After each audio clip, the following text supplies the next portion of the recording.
recently. I know you went back just recently. Do you go to the UK to get your juices flowing and come back to Atlanta and create, or?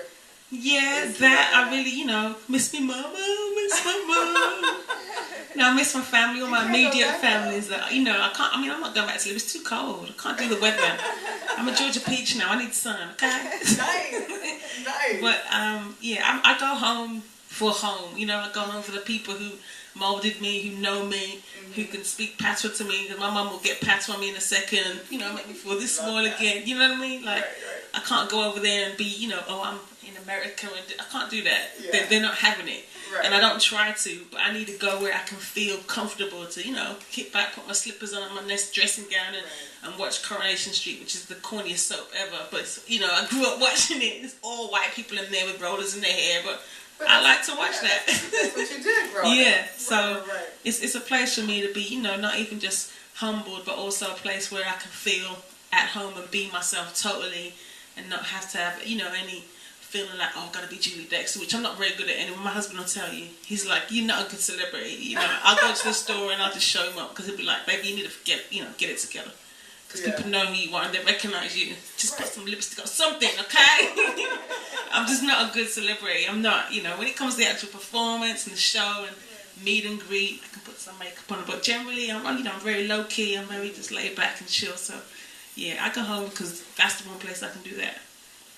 For those that are kind of getting introduced to you right now, I don't see how that would be possible. Tell us a little bit about your upbringing. Like, how did you get into singing? Like, because you were a vocal coach for years as well. Like, how did you get into that whole talent? Well, I've always been into music from a young age. I studied classical clarinet and violin. Those were my first two instruments when I was at school. That's how I learned music. That's how I learned to read. So I started off as a classical musician, and then I ended up getting into I've jumped a bit, because it's a long story. I'm not a young chick now. Got a long history. You're young at heart. Age is nothing but a number. Age is nothing but a number. You're right. So right, Judy. Cheers to that. So I started off as a classical musician, playing clarinet and violin in orchestra at school.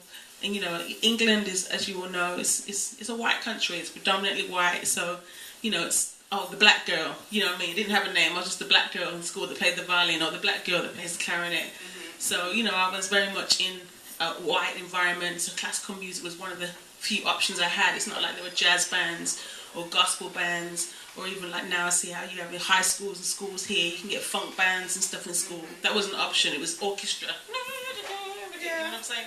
So that's what I did. So when I went to college, I had a chance to come to America, actually, Radford University in Virginia, funny enough.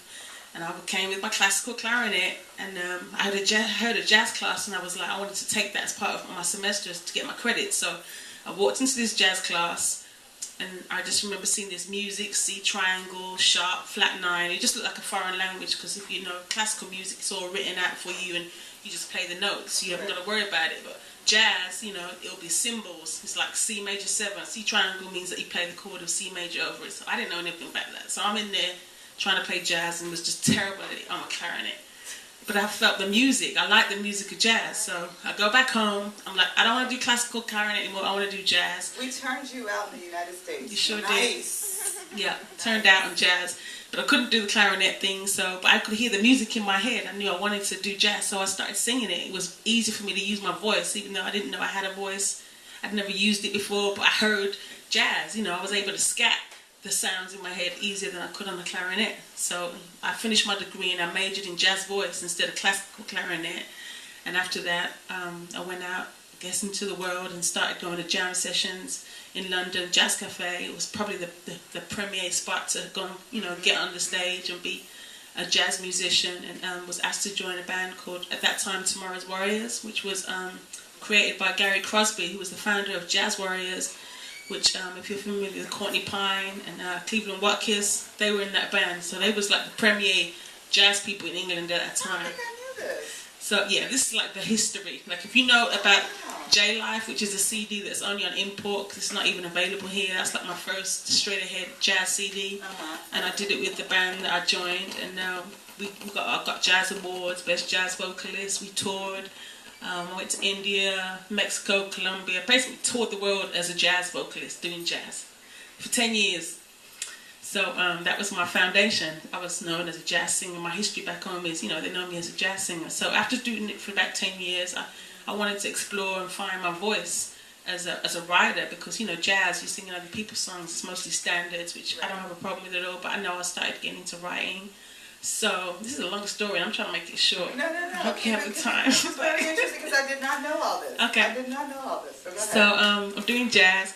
I start, writing my little demos, so to speak. And this was Peace of Mind at the time. So I had maybe 3 or 4 songs. Catch a Vibe, I had What Do I Do, and Peace of Mind. I had written, but I hadn't recorded them, but I had put them on a cassette, because that's how long ago it was.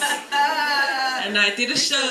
I know, right? You still got them. So I did this show in Edinburgh Jazz Festival, and we were staying in this big house, and there were some people, some artists, poets from New York that were there, and one of them, his name was Takala. He was he went to Hunter's College, and he had heard my music. He was, man, that shit's hot. I'm feeling that, man. That's when I remember hearing that talk for the first time. I can curse, right? Because no kids in here, right? There's no kids. Okay, right? so he's like, man, this shit's hot. That Peace of Mind, that Catch a Vibe shit right there. You need to come to New York, man. Da-da-da. Nice. So I was like, all right. So he got a show for me at CBGB's in New York. I did my first show in 99 in New York at CBGB's. And that's where I met the late Ken Stone. You remember Ken, my manager at the time? So he came to that show in New York at CBGB's. And he was like, man, you need to come to Atlanta, man. They got funk jazz. They got Donnie. They got India Arie. They got this neo-soul scene. They got the Earth Seed. He was talking about the whole scene. So I came to Atlanta. About 6 months later, he brought me to Atlanta, and I did my first show at Piedmont Tavern. I don't know if you remember that show. Anybody here remember that show, Piedmont Tavern? Oh, see, we got one person over here. So I did we won't that call show. you out on your age. We will not call you out on your age. Go ahead. So I did this show at Piedmont Tavern, and in the 6 months that I did that show, Ken had been, if any of you are familiar with, basically, he coined the term UK's Queen of Soul. And for 6 months, he had made up this term called UK's Queen of Soul, which was me, and I didn't even know I was UK's Queen of Soul. That's what he called me. He had given my CD, Ken Beatty, Cha-Cha Jones, Jamal Ahmed. I remember all these very well. Is it Carla? Or Cara? Is it Cara? Yeah. Those 4 people alone managed to put the word out enough that when I came and did that show at Piedmont, people were singing my songs. They knew the words to my songs. This was the demo cassette that I had. WCOK, man. Yes, and it just tricked me out. I just never, had received that much on my own music. So, of course, I came to Atlanta and I fell in love with the place. I fell in love with the fact that it was just beautiful black people everywhere. I'm from England, remember? So I'm just like, oh, my goodness. It was like heaven, Mecca. You know what I mean? It was summertime. It was hot. Got my little shea butter. I'm just like, yeah, man, this place is doing it, I'm coming from dusty old, foggy old England, and I'm in just the land of the free, you know what I mean? So it was done deal. I was like, oh yeah, I'm moving here. So a year later, I came, and the rest is history. I've been here ever since.